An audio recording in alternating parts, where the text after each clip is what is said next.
Hello प्यारे साथियों, नमस्कार मेरे भाई। कैसे हैं आप सब? मैं आशा करता हूं आप सब साथी एकदम बेहतरीन होंगे, अच्छे होंगे और अपनी पढ़ाई में मेरे भाई सभी साथी बिल्कुल शानदार तरीके से लगे होंगे। आज हम लोग देखेंगे मेरे भाई, आप लोग देख रहे हैं कि हम लोगों ने कंप्लीट किया 6 प्रैक्टिस सेट और आपने उस 6 प्रैक्टिस सेट को किया। एक चीज ध्यान देना मेरे भाई, कुछ प्रैक्टिस सेट जो देख रहे हैं आप बिल्कुल एकदम मैं जीरो जीरो लेवल से उठा रहा हूं हर एक सेट को, ताकि आप एक भी सवाल को कहीं ना कहीं मिस्टेक ना करें, कहीं ना कहीं गलत ना करें। बिल्कुल जीरो लेवल से उठा रहा हूं। अभी धीरे धीरे हम लोग मॉडरेट की ओर बढ़ रहे हैं। तो साथी, एक बार जो साथी पहली बार इस सेशन में आए हुए हैं बिल्कुल सेशन को लाइक करेंगे और अन्य सभी साथी तक एक बार दबा के शेयर करेंगे, क्योंकि भैया अब क्लास हम लोग लेके आगे बढ़ चुके हैं। तो आप एक बार सभी, पहला काम आपका क्या होगा सभी भाई का, कि आप सभी भाई एक बार सेशन को शेयर कर देंगे। उसके बाद भैया आते हैं, हम आगे बढ़ते हैं।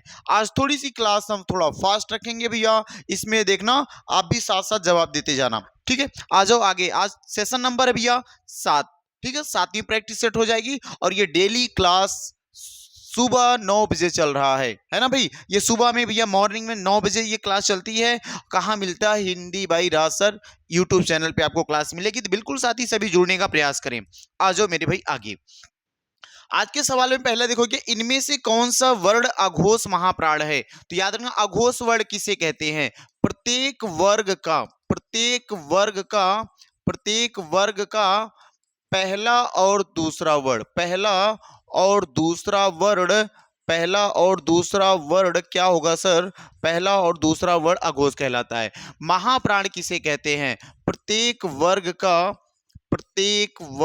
का देखो तीसरा, चौथा, है ना? तीसरा, चौथा और कौन सा भैया पांचवा वर्ड क्या कहलाता है? क्या ये है ना साथी? ये तो सघोष हो जाएगा, ये सघोष हो जाएगा। महाप्राण की बात करेंगे, दूसरा और कौन सा चौथा वर्ड, दूसरा और चौथा वर्ड क्या कहलाएगा? महाप्राण कहलाएगा। तो यहां में इनमें से कौन सा वर्ड अघोष है सर? ये पहला, ये देखो हलंत भाई, ये पहला देखो, चौथा वर्ड महाप्राण है।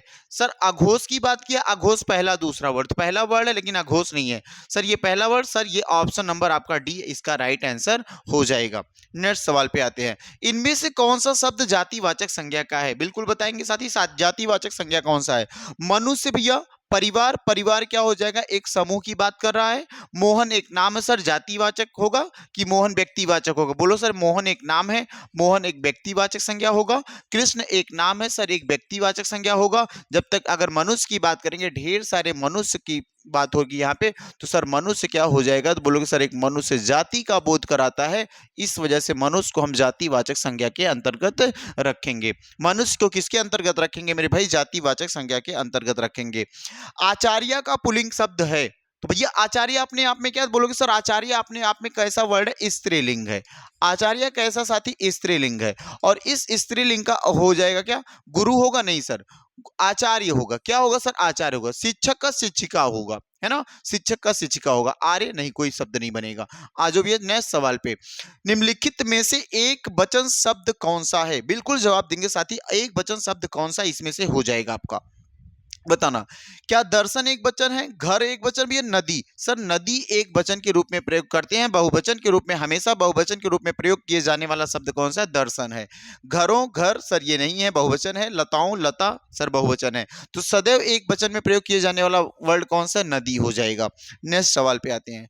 रोगी के लिए दवा लाइए, देखो ध्यान से, रोगी के लिए दवा लाइए, इस वाक्य का कारक है ना? इस वाक्य में कारक कौन सा है? इस वाक्य में कौन सा कारक भाई? तो के लिए किसके लगता है सर? संप्रदान के, संबंध में काकी के, अपादान में अलगाव के केस में, अधिकरण में मे पे पर, और संप्रदान में क्या होता है सर? के लिए हो जाएगा। तो ऑप्शन नंबर इसका कौन सा राइट होगा? डी वाला ऑप्शन राइट हो जाएगा। सर्वनाम के कितने भेद होते हैं? है ना, ये सवाल लगता है रिपीट हो गया साथी। सर्वनाम के कितने भेद भैया? सर्वनाम के 6 भेद। कौन कौन से सर? एक पुरुषवाचक सर्वनाम, एक कौन सा है? पुरुषवाचक सर्वनाम।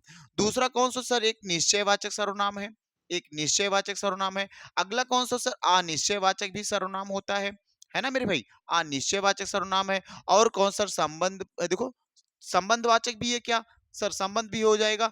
निज हो जाएगा, निज हो जाएगा। और कौन सर? निज के बाद कौन सा? प्रश्नवाचक सर्वनाम हो जाएगा।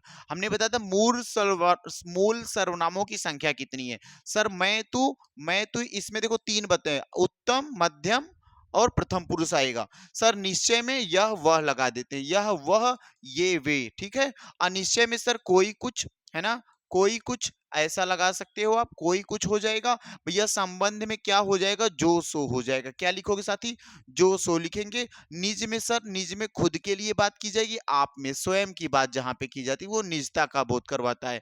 प्रश्न में सर कौन, कौन आएगा और क्या आएगा साथी, क्या आएगा, है ना, कौन और क्या, ये हो जाते हैं। मूल सर्वनामों की संख्या कोई आपसे पूछेगा तो मूल सर्वनामों की संख्या जो होती है, मूल सर्वनाम की संख्या, मूल सर्वनाम की संख्या की बात करेंगे भाई साहब, तो बोलोगे सर मूल सर्वनाम की संख्या 11 होती है।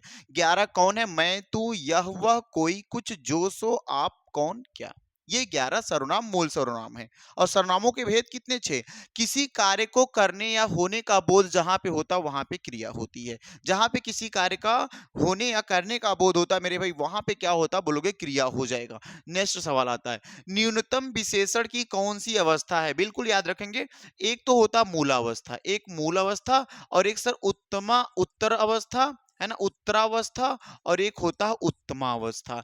एक कौन सा होता है मेरे भाई, उत्तमावस्था होता है, एक उत्तमावस्था होता है।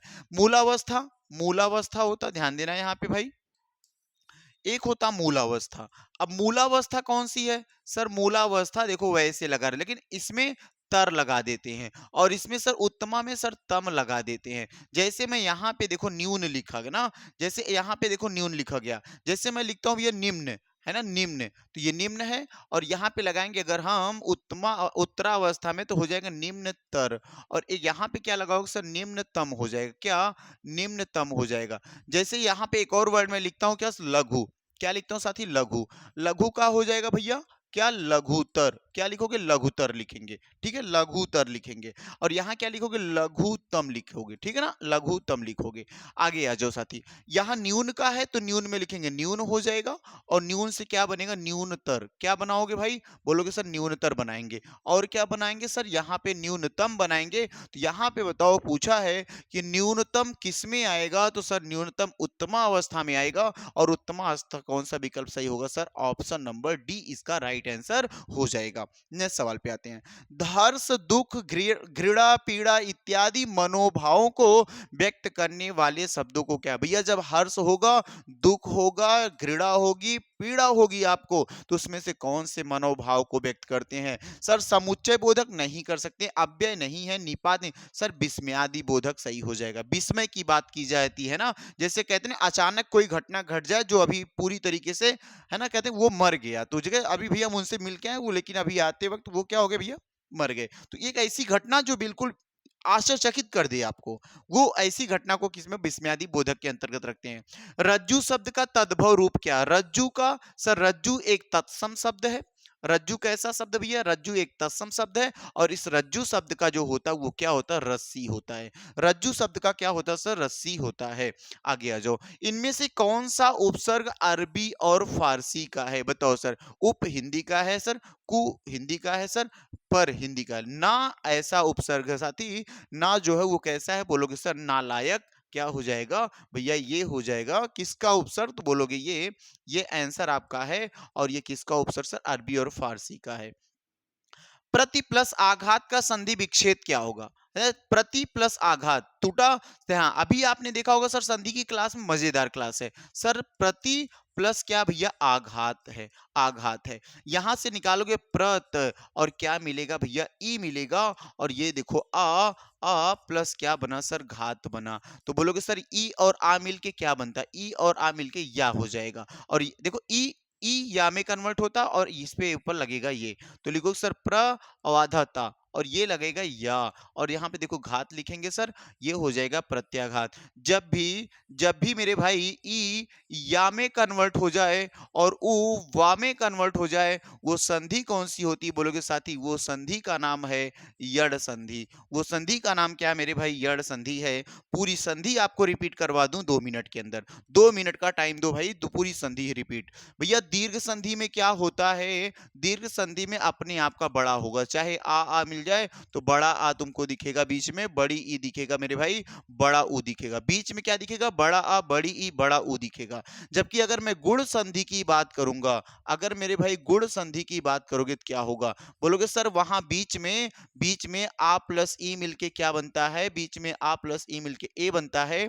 आ प्लस ऊ मिलके क्या बनता है मेरे भाई? ओ बनता है। और आ प्लस री मिलके क्या बनता है? बोलोगे भैया अर बनता है। क्या बनता है? अर बनता है। अगर मैं पूछूंगा वृद्धि संधि की बात कर लेते हैं, तो बोलोगे सर आ प्लस ए मिलके क्या बनता है? बोलोगे ए बनता है। आ प्लस ओ मिलके मेरे भाई क्या बनता है? बोलोगे साथी औ बनता है। क्या बनता है? औ बनता है। ये कौन सी संधि होगी? वृद्धि संधि। अगर यड़ संधि की मैं बात करूंगा तो आप याद रखना सर ई का या हो जाता है और ऊ का वा हो जाता है, ऊ का वा हो जाता है। ये वृद्धि यड़ संधि का है। और अयादी संधि की पहचान आपको याद होनी चाहिए सर, अगर ए आएगा ना तो उसे हम अय लिखेंगे, और जब अय आएगा तो उसे हम आय लिखेंगे। सब नीचे हलंत रहेगा यहाँ पे, है ना। और ओ लिखेगा भैया तो वो क्या हो जाएगा? अव हो जाएगा।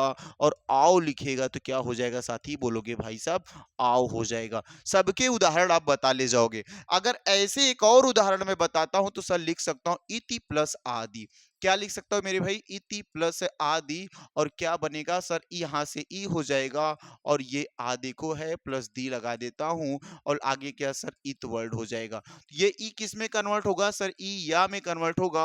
और इसके ऊपर आएगी मात्रा तो लगाओगे ये ई या पे आ की मात्रा या, और देखो द, तो यहां बोलोगे सर इत्यादि हो जाएगा।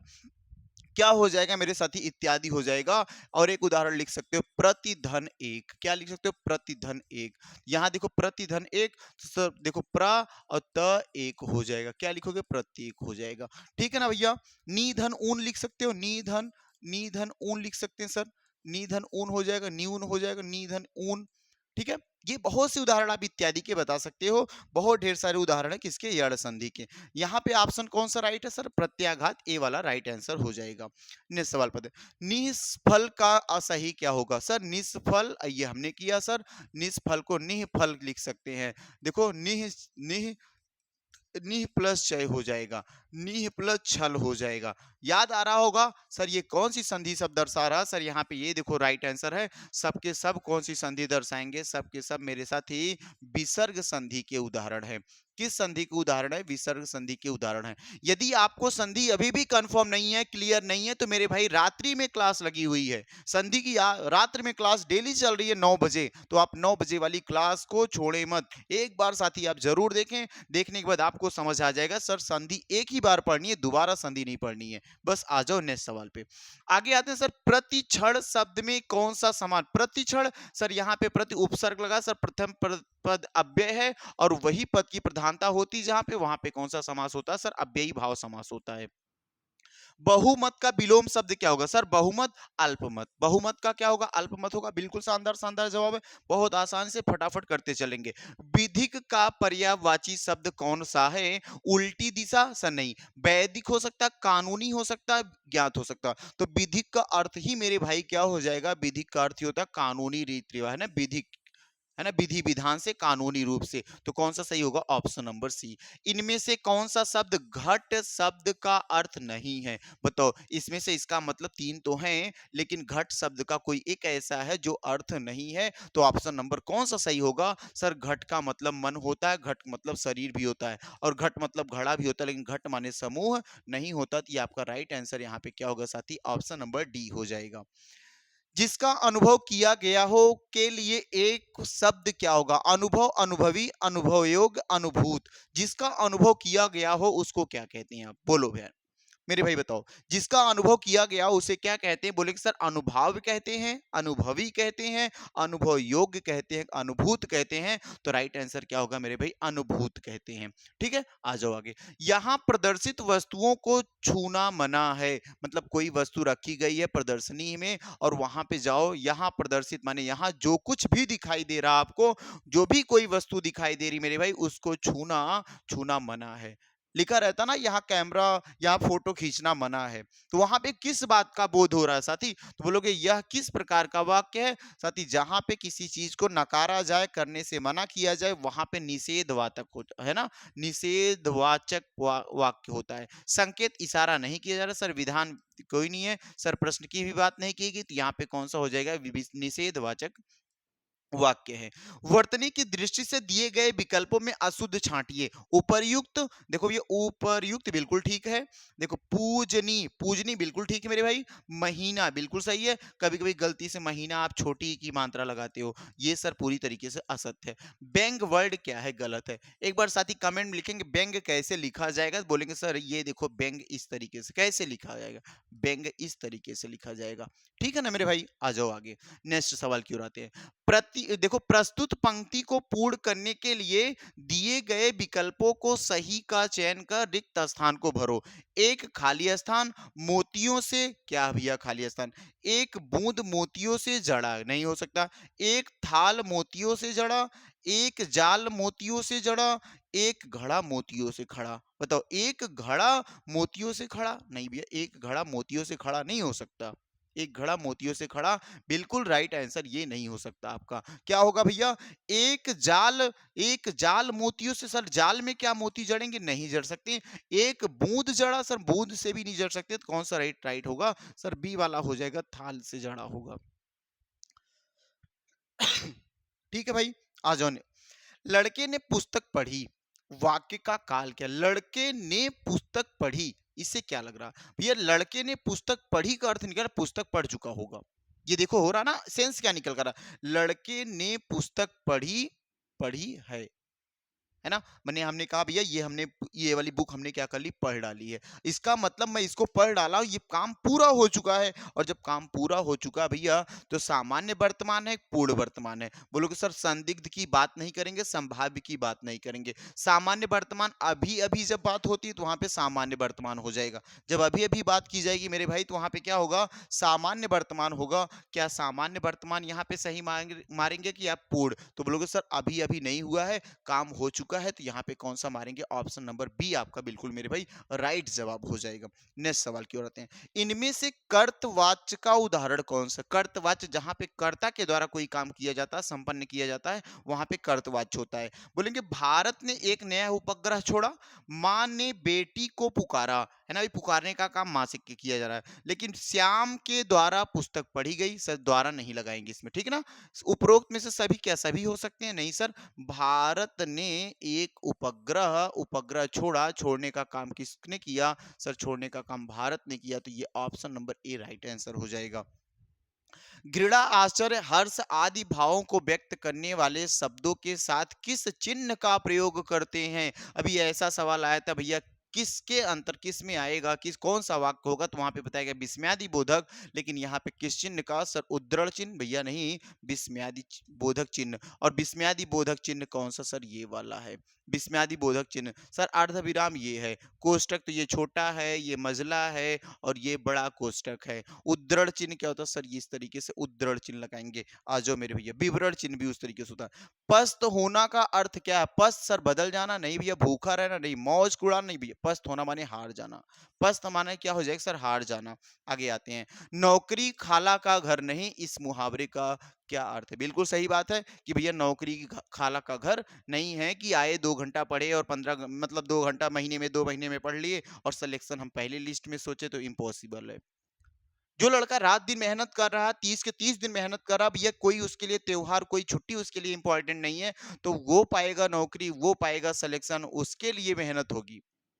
लेकिन जो आया और 2 घंटे में पढ़ा और चला गया, फिर आया 2 घंटे में पढ़ा और चला गया, महीनों में कम कम वो 10 घंटा ही पढ़ रहा है, और एक लड़का महीने में 30 से 35, है ना, 30 दिन पढ़ने की कोशिश कर रहा है मेरे भाई, तो वो बंदा काम करेगा अच्छा कि जो 1-2 घंटे पढ़ के? तो उसी के लिए लग रहा है जो 1-2 घंटे पढ़ के जाते हैं उनको क्या कहते हैं भैया? नौकरी खाला का घर नहीं है। नौकरी खाला का घर नहीं है, इसका अर्थ क्या होगा? नौकरी हमेशा के लिए नहीं होती, बताओ। क्या नौकरी हमेशा के लिए नहीं होता? बिल्कुल भैया सही है, नौकरी हमेशा के लिए नहीं भी हो सकती है। लेकिन इसका जवाब क्या होगा? ये तो नहीं मान सकते हम। नौकरी करना सबको अच्छी नहीं लगती भैया, किसको नौकरी करना अच्छी नहीं लगती? सब तो नौकरी के लिए तो मर रहे हैं। नौकरी कर लेने से जीवन सूटेबल हो जाता है, मेहनत थोड़ी कम करनी भैया। नौकरी में भी मेहनत करनी पड़ती है, लेकिन थोड़ा-सा स्टेबल रहते हैं कि एक निश्चित समय के बाद आपको पैसा मिल जाता है, उस मेहनत वो पैसा क्या कर देता है, ढक देता है ना मेरे भाई? और अपना परिवार बहुत अच्छे से हम लोग चला ले जाते हैं। इसी वजह से लोग नौकरी के पीछे भागते हैं, स्टेबल हो जाते हैं। क्या नौकरी करने से घर वाले खुश होते हैं? बिल्कुल खुश होते हैं भैया। नौकरी करोगे तो घर वालों के लिए अच्छा-अच्छा खाना मिलेगा, है ना? कपड़े अच्छे होंगे, बढ़िया गाड़ी होगी टहलने के लिए। तो नौकरी करेंगे तो भैया अपने बच्चों को हम अच्छे से पढ़ा ले जाएँगे, तो वो परिवार तो बिल्कुल खुश होगा। लेकिन क्या नौकरी करने का अर्थ ये हो सकता है सर नौकरी खाला का घर नहीं है? क्या ये अर्थ होगा? भैया ये भी नहीं है। ये तो बहका रहा आपको। क्या सर नौकरी करना आसान काम नहीं है, खाला का घर नहीं का मतलब नौकरी करना इतना आसान काम नहीं है। वो नौकरी चाहे छोटी हो चाहे बड़ी हो, नौकरी नौकरी होती है मेरे भाई। नौकरी करना कोई आसान काम नहीं है। हृदय में मूल रूप से विद्यमान रहने वाले भाव को क्या कहते हैं, क्या संज्ञा दी जाती है? सर ये रस का सवाल, ये कहाँ से आया मेरे भाई? रस से आया है। तो बताओ कौन सा रस यहाँ हृदय में मूल रूप से विद्यमान होने वाले भाव को क्या संज्ञा दे? सर अनुभव, विभाव, अस्थाई भाव। अस्थाई भाव हो जाएगा। जैसे आपने पढ़ा होगा हास रस का अस्थाई भाव क्या है? तो बोलोगे हास्य रस का अस्थाई भाव हास है। करुण रस का अस्थाई भाव क्या है? तो बोलोगे सर करुण रस का अस्थाई भाव शोक है। तो वही है यहाँ पे अस्थाई भाव। आते हैं आगे। प्रथम और तीसरे चरणों को क्या कहते हैं? सर ये देखो कहाँ से आ गया? छंदों से आ गया। प्रथम और तीसरे चरण को क्या कहते हैं? दूसरे और चौथे चरण को क्या कहते हैं? और आपको याद होगा सर सोरठा और दोहा की बात अगर हम कर लेते हैं तो आप समझ जाओगे। सर सोरठा और दोहा की अगर बात कर ली जाती है तो दोहा के पहले और तीसरे चरण में कितनी मात्राएं होती हैं? 13-13 मात्राएं होती हैं। और भैया दूसरे और चौथे चरण में कितनी मात्राएं होती हैं? बोलोगे भैया यहाँ पे 11-11 मात्रा। ठीक इसका उल्टा होता है सर, पहले और तीसरे चरण में कितनी मात्रा होती है? 11-11 मात्रा होती हैं। दूसरे और चौथे चरण में यहाँ पे 13-13 मात्रा होती है। तो दूसरे और चौथे चरण को सम चरण बोलते हैं, जबकि प्रथम और तीसरे चरण को मेरे भाई विषम चरण बोलते हैं। विषम और चरण बोलते हैं। अब बताते हैं सबको, देखो खाली स्थान बताते हैं कि यहाँ शब्दों में चमत्कार है, तथा फिर खाली स्थान बताते हैं कि यहाँ अर्थ में अद्भुत सौंदर्य है। बताओ क्या? जहां पे शब्दों से चमत्कार किया जाए और जहां पे सर अर्थ के अनुसार चमत्कार हो, अद्भुत सौंदर्य हो, तो वहां पे क्या होगा? सर यमक अलंकार नहीं हो सकता है ना भैया। रूपक में नहीं, शब्द से शब्द अलंकार आएगा पहला, अर्थ से अर्थ अलंकार। सर जहां पे शब्द के अनुसार है ना चमत्कार दिखे वहां पे शब्द अलंकार, जहां पे अर्थों के अनुसार वहां पे चमत्कार दिखता, सौंदर्य दिखता, वहां पे अर्थ अलंकार। तो ऑप्शन नंबर आपका कौन सा राइट होगा? Sir option number C right answer होगा। हिंदी साहित्य के प्रथम कालखंड को बीज वपन काल नाम किसने दिया? बिल्कुल याद रखना चाहिए सर। आदिकाल को इसने आदिकाल किसने कहा था? देखो ध्यान से, बहुत शानदार सवाल होगा। आदिकाल को आदिकाल किसने कहा था? बोलोगे सर हजारी प्रसाद द्विवेदी। आदिकाल को आदिकाल हजारी प्रसाद द्विवेदी। तो मैं आपसे पूछना चाह रहा हूं, मैं नहीं भैया प्रश्न पूछना चाह रहा, बीज वपन काल किसने नाम दिया? तो बोलोगे सर बीज वपन काल किसने दिया? महावीर स्वामी ने दिया। किसको दिया है? तो आदिकाल का नाम बीज वपन काल दिया गया। हिंदी साहित्य के प्रथम कालखंड, और प्रथम कालखंड कौन सा साथी? तो आदिकाल है। और इसी आदिकाल को क्या कहे हैं? बोलोगे महावीर प्रसाद द्विवेदी जी के द्वारा इसे भैया बीज वपन काल कहा गया है। और आदिकाल के हम अगर बातें सन की बात कर लेते हैं तो आदिकाल का सन क्या हो जाएगा? बोलोगे सर 1050 से लेकर के 1375 तक। ठीक है। और अगर हम भक्ति काल की बात करते हैं मेरे भाई, भक्ति काल की बात करते हैं तो बोलोगे सर 1375 से लेकर के 1700 तक हो जाता है। और रीति काल की बात करते हैं तो रीति काल का समय काल जो होता है सर 1700 से लेकर के 1900 हो जाता है। और अगर मैं भैया आधुनिक काल या गद्य काल की बात करता हूँ, आधुनिक काल या गद्य काल की बात करता हूँ तो 1900 से लेकर के 1900 से अब तक भी बोल सकते हो आप, कोई दिक्कत नहीं, 86 तक ले जाएंगे। आ जाओ आगे। विद्यापति द्वारा रचित कितने ग्रंथ अवहट्ट में लिखे गए? भैया याद रखना अवहट्ट की इनकी 2 ग्रंथ है। एक क्या है भैया, एक क्या है बताना एक बार अब, है ना? कीर्ति लता कीर्ति पताका। बिल्कुल बहुत शानदार जवाब होगा सर, कीर्ति लता। कीर्ति लता और कीर्ति पताका। कीर्ति लता और कीर्ति पताका ये दो किस्में हैं सर, ये दोनों अवहट्ट में हैं। ये किस्में हैं दोनों साथी, ये दोनों अवहट्ट में हैं। अगर मैं बोलूंगा पदावली, क्या बोलोगे साथी? पदावली हो जाएगी। अगर मैं पदावली बोलता हूँ, पदावली किसमें है? तो पदावली साथी जो होगी वो किसमें है? मैथिली में है। वो किसमें है सर? मैथिली में है और यही एक इनकी मैथिली में है और इसी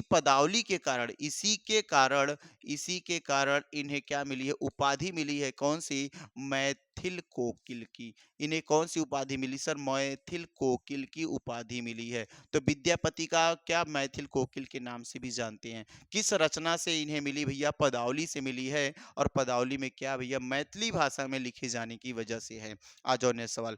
कबीर जी की रचनाएं निम्न में से किसमें संकलित है? कबीर जी की रचनाएं साखी, सबद, रामायणी, याद रखना चाहिए आपको। कबीर साखी, सबद और क्या भैया? रामायणी है। साखी, सबद, रामायणी। क्या लिखोगे भैया? साखी, सबद, रामायणी। और साखी, सबद, रामायणी जो है ये तीनों किसमें है सर? बीजक में है। बीजक में है। और बीजक का संकलन किसने किया था? तो याद रखना, बीजक का जो संकलन किए थे वो धर्मदास किए थे। कौन किए थे साथी? धर्मदास किए थे। बिल्कुल याद रखेंगे। बीजक का संकलनकर्ता कौन माने जाते हैं? धर्मदास माने जाते हैं। तो कबीर की रचनाओं का संकलन किसमें होता है? बीजक में होता है। भैया पदावली किसकी? अभी आप देखा सर, विद्यापति की है। विद्यापति की क्या है? पदावली है। भैया सूरसागर सूरदास। सूरसागर किसका है? सूरदास। मृगावती, मृगावती भैया कुतुबन की है। कुतुबन की है ना? कुतुबन। बताना एक बार, मृगावती कुतुबन की। नेक्स्ट सवाल पे आते हैं। पद्मावत किसकी रचना? बिल्कुल शानदार, मलिक मोहम्मद जायसी की। आप सभी को याद होगा, दिक्कत नहीं आएगी इसमें। ठीक है मेरे भाई, आ जाओ आगे। इनमें से कौन भारतेंदु युग के रचनाकार नहीं है? बहुत शानदार सवाल, बार बार ये टकरा रहा है सर। आचार्य रामचंद्र शुक्ल जो भारतेंदु युग के नहीं होकर के बल्कि ये द्विवेदी युग के हैं। ये भारतेंदु युग के नहीं होके मेरे भाई किस युग के हैं? द्विवेदी युग के हैं। इसका मतलब यही आंसर राइट हो जाएगा। बाकी ये तीनों किस युग के हैं? भारतेंदु युग के हैं। नेक्स्ट सवाल पे आते हैं। भैया किस कृति के लिए अमरकांत को दो साहित्य अकादमी पुरस्कार मिला था? बिल्कुल, मैं अगर आपको याद दिलवाऊं तो अमरकांत को 2011 में साहित्य अकादमी मिला था। अब बताओ आप किस कृति में मिला था सर? दीवार और आंगन। इन्हीं हथियारों से। राइट आंसर क्या होगा? इन्हीं हथियारों से 2011 में अमरकांत को साहित्य अकादमी पुरस्कार मिला था। नेक्स्ट सवाल पे आते हैं। अब ये देखो पैराग्राफ है और पैराग्राफ पढ़ना पड़ेगा। पैराग्राफ पढ़ के आप आंसर देंगे। मैं पढ़ता हूं पैराग्राफ। प्रकाश संश्लेषण की क्रिया पौधों एवं अन्य जीवधारी, देखो जीवित प्राणियों के लिए एक बहुत ही महत्वपूर्ण क्रिया है। माने जो प्रकाश संश्लेषण की प्रक्रिया होती है वो क्या है? जीवधारियों के लिए अर्थात पेड़ पौधों के लिए और जीवित प्राणियों के लिए बहुत इंपॉर्टेंट प्रक्रिया है। कहा है इस क्रिया में पौधे सूर्य के प्रकाशीय ऊर्जा को रासायनिक ऊर्जा में परिवर्तित कर देते हैं। इसमें कह रहा है जो सूर्य से निकलने वाला प्रकाश है उस प्रकाश को लेकर के पेड़ पौधे उसे रासायनिक ऊर्जा में बदल करके अपना भोजन बनाते हैं। और साथ साथ कहा भैया तथा पानी को और कार्बोहाइड्रेट द्वारा ही मनुष्य एवं जीवित प्राणियों को भोजन प्राप्त होता है। माने पानी और कार्बोहाइड्रेट से मनुष्य को भोजन प्राप्त होता है और पेड़ पौधों को भी होता है। जैसे साधारण पदार्थों से जटिल कार्बन यौगिक कार्बोहाइड्रेट्स बन जाते हैं, इन्हें इस प्रकार पौधे प्रकाश संश्लेषण की क्रिया द्वारा संपूर्ण प्राणी जगत के लिए भोजन व्यवस्था करते हैं। कार्बोहाइड्रेट, प्रोटीन एवं विटामिन आदि को प्राप्त करने के लिए विभिन्न फसलें उगाई जाती हैं तथा इन सब पदार्थों का निर्माण प्रकाश संश्लेषण द्वारा ही होता है। रबड़, प्लास्टिक, तेल, सेलुलोज एवं कई औषधियां भी पौधों में प्रकाश संश्लेषण की क्रिया से उत्पन्न होते हैं। हरे वृक्ष प्रकाश संश्लेषण की क्रिया में कार्बन डाइऑक्साइड को लेते हैं और ऑक्सीजन को निकालते हैं। इस प्रकार वातावरण को शुद्ध करते रहते हैं। यही एक बहुत शानदार प्रोसेस है ना मेरे भाई। आगे, ऑक्सीजन सभी जंतुओं को सांस लेने के लिए अति आवश्यक है। ठीक है, पर्यावरण के संरक्षण के लिए भी इस क्रिया का बहुत महत्व है। मत्स्य पालन के लिए भी प्रकाश संश्लेषण बहुत आवश्यक है।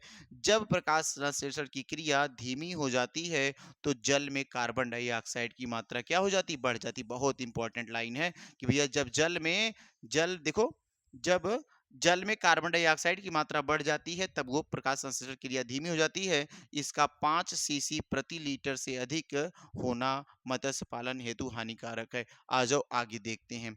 पहला सवाल इसका क्या है? इस अनुच्छेद के लिए उपर्युक्त शीर्षक क्या होगा? बहुत शानदार होगा भैया। शीर्षक उसे कहते हैं जिसकी बार-बार जिक्र की जाए और जिसका निष्कर्ष निकल के आए। तो इसमें निष्कर्ष क्या निकल के आएगा? बोलोगे सर इस तो बात पूरी तरीके से प्रकाश संश्लेषण पे की गई है। तो क्या विकल्प में देखो प्रकाश संश्लेषण कार्बोहाइड्रेट की उपस्थिति? नहीं भैया। प्रकाशीय ऊर्जा का महत्व ये तो हो नहीं है भैया, प्रकाश नहीं। प्राणी जगत में भोजन व्यवस्था प्रकाश संश्लेषण का महत्व। पूरे अध्याय में इसी की ही बात की जा रही है कि बिना प्रकाश संश्लेषण की मतलब कोई काम संभव नहीं हो सकता। जब भी आप निष्कर्ष ढूंढें कोई भी पैराग्राफ हो तो उस पैराग्राफ में उसके बिना संभव नहीं होगा, उसी को बढ़ावा दिया जाएगा, उसी की बार बार जिक्र की जाएगी। यहाँ पे बार बार जिक्र किसकी हो रही है सर? प्रकाश संश्लेषण का। तो राइट आंसर आपका प्रकाश संश्लेषण होगा। पानी में किस रसायन की मात्रा बढ़ जाती है? सर पानी में किसकी मात्रा बढ़ जाती है जिसकी वजह से पेड़ पौधे अपना भोजन नहीं बना पाते? Sir nitrogen. अभी हमने लास्ट लाइन आपको पढ़ के सुनाया। देखो लास्ट लाइन पढ़ के सुनाया कि सर देखो यहाँ पे होता है जल में कार्बन डाइऑक्साइड की मात्रा बढ़ जाने की वजह से प्रकाश संश्लेषण की क्रिया धीमी हो जाती है। तो राइट आंसर क्या होगा भैया? Nitrogen oxide, chlorine, carbon dioxide. तो 37 का कौन सा सही हो जाएगा सर? 37 का सी सही हो जाएगा। कार्बन डाइऑक्साइड की मात्रा बढ़ जाती है जल में, इस वजह से प्रकाश संश्लेषण की क्रिया या भोजन बनाने की क्रिया धीमी पड़ जाती है। प्रकाश संश्लेषण किसके लिए आवश्यक सर?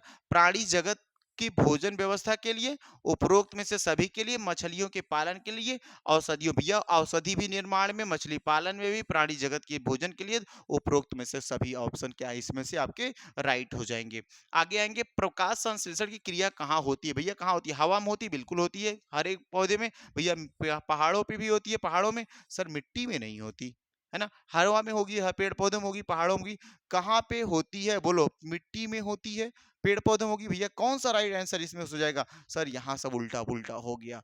कैसे लगा दिए भैया? अब समझ में आया। यहाँ पे राइट आंसर सर कहाँ पे होती है? तो बोलोगे सर हरे पेड़ पौधों में होगी। कहाँ? हवा में होगी? नहीं होगा। मिट्टी में नहीं होगा सर। पहाड़ों पे क्या करेगा प्रकाश संश्लेषण होके, है ना। पहाड़ को क्या कार्बन डाइऑक्साइड की जरूरत पड़ेगी? पहाड़ को क्या भैया ऑक्सीजन जरूरत पड़ेगी? नहीं भैया, वहां पे जरूरत नहीं है। यहाँ आ जाओ लास्ट सवाल।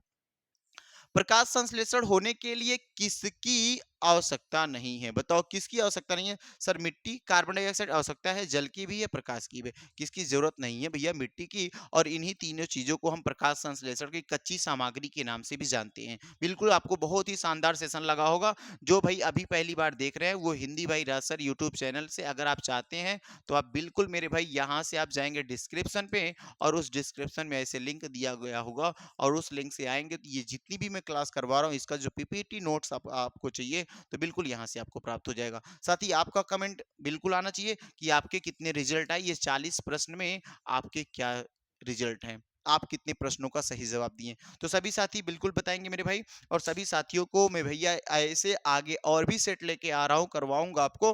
तो डेली सुबह देखो सुबह 9 बजे की जो क्लास है मेरे भाई, इस सुबह 9 बजे की क्लास में आप जुड़ना ना भूलें। और ऐसे महत्वपूर्ण 20 देखो ऐसे महत्वपूर्ण 40 प्रश्नों की 40 सेट कराऊंगा, और 7वां सेट आज कंप्लीट हो रहा है। ऐसे अभी मेरे पास 33 सेट बचे हुए हैं। आप इस 33 सेट से अपनी नौकरी सुनिश्चित कर सकते हैं, अपनी समझ मेरे भाई एक बेहतरीन ढंग से बना सकते हैं। तो इस 33 सेटों के साथ जुड़ने के लिए आज ही आप क्या करेंगे मेरे भाई? हिंदी भाई राज सर यूट्यूब चैनल को बिल्कुल ही सब्सक्राइब करेंगे, और साथ साथ मेरे भैया बेल आइकन को भी दबा के रखेंगे, ताकि जब भी क्लास आए तो सबसे पहले नोटिफिकेशन आपके पास जाए। मैं नहीं चाहता भाई कि आपकी कोई क्लास मिस हो जाए। मैं चाहता हूं आप सभी साथी हर एक क्लास को पढ़ें।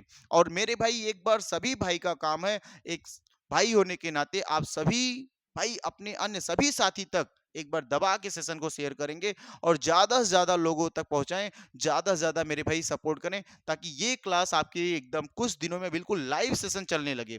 आप जानते हैं ना कुछ यूट्यूब के नियम कानून होते हैं, उसकी वजह से हम लोग लाइव नहीं आ पा रहे। तो आप बिल्कुल लाइव सेशन चाहते हैं तो बिल्कुल एक बार सभी साथी सपोर्ट करेंगे, और लाइव सेशन लाऊंगा। जहां से भी आपको दिक्कत होगी, किसी भी पार्ट से, साहित्य से दिक्कत होगी तो मैं साहित्य का एक एक पार्ट आपको जुबानी याद करवाऊंगा, पूरे दावे के साथ कराऊंगा। सर ग्रामर का पूरा एक एक कोर्स करवा दूंगा, चैप्टर वाइज भी प्रैक्टिस करवा दूंगा। लेकिन साथी एक बार आप सपोर्ट करिए, ठीक है मेरे भाई। सभी साथी जुड़ने के लिए अभी तक धन्यवाद। सभी साथियों को धन्यवाद भैया। जय हिंद, वंदे मातरम।